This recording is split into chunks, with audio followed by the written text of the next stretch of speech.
If you're an entrepreneur and constantly feel pressured to prove yourself, this isn't a strategy problem. It's your ego running the show. Hi, I'm Christine, and welcome to the Recalibration series hosted on Patreon.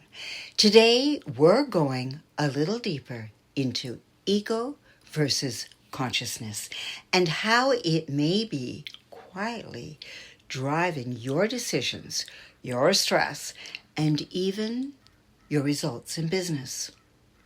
Now, the ego is not the enemy.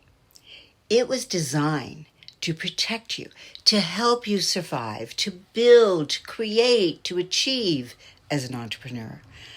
And you're likely relying on it a lot. It's part of you that sets goals, pushes you forward. It strives for success. But here's where it gets complex. The ego is also deeply tied to your personal story, your past experiences, your wins and your losses, your identity and your labels.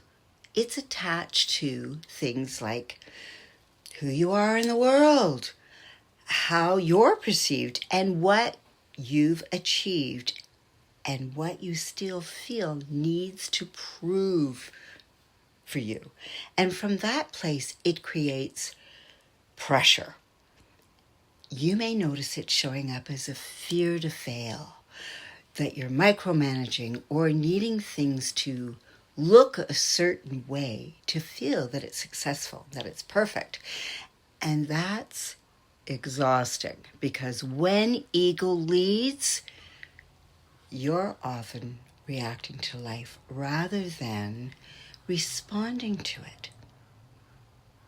Here's very little space for reflection.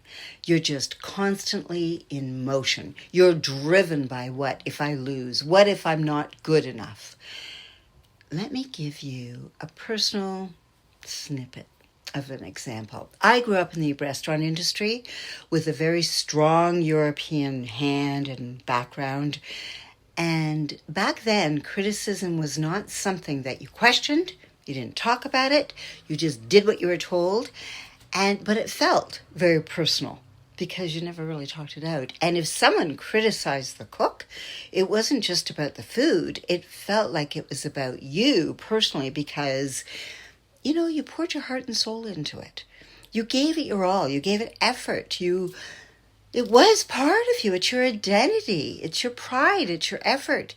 So criticism didn't land as a feedback. It landed as something was wrong with you. I've seen this in other areas too, with other businesses and people that I've talked to. And I remember a client that was an interior designer. And if a client questioned her color choices, it felt like it was questioning her talents, her tastes, her effort, her worth. And I remember when I owned a campground when I was in Ontario, I was running on empty. I was stretched to the limits and doing everything that one person shouldn't have to do. I should have gotten some staff. But anybody that complained or criticized or even asked me a question, I would hear it as an insult, not as what it was worth. I was deeply personally attached to this work that I was doing. And when you can step back a little bit and let your consciousness lead the way a little bit and just observe it as a question, it becomes very simple. It's now information on a question on what can I take from this? What do I need to learn? So we need to build and create and have more clarity instead of the pressure. So this isn't about getting rid of the ego. It's about shifting its role from taking the lead being the ruler of how we are and becoming and making it a servant for us so that we can use it for our best efforts, so that we can work harder, yes, but not be on the defensive mode. When we take that consciousness and pause and ask a little question from that particular thing, and we can respond differently, that's where the real lasting change begins. Across our minds, across our body, in our relationships, in our businesses. And that's how we can expand. So here's an invitation to take care of yourself and of your business and go a little deeper. And so if there's anything in here that spoke to you, that resonates, I'm giving a complimentary sensory recording. It's just 15 minutes long. It's an experience where you can simply listen and observe and allow yourself a moment of discovery from the comfort of your own home, right? From the safety of your home.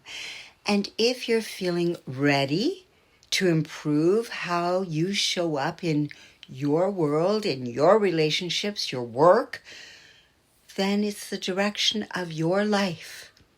Then for the next 5 days until July 4th, you can use the code RESET20 to continue your journey with no pressure. It's just an invitation to take care of yourself. And I'll see you on the inside. Bye for now. Have a good day.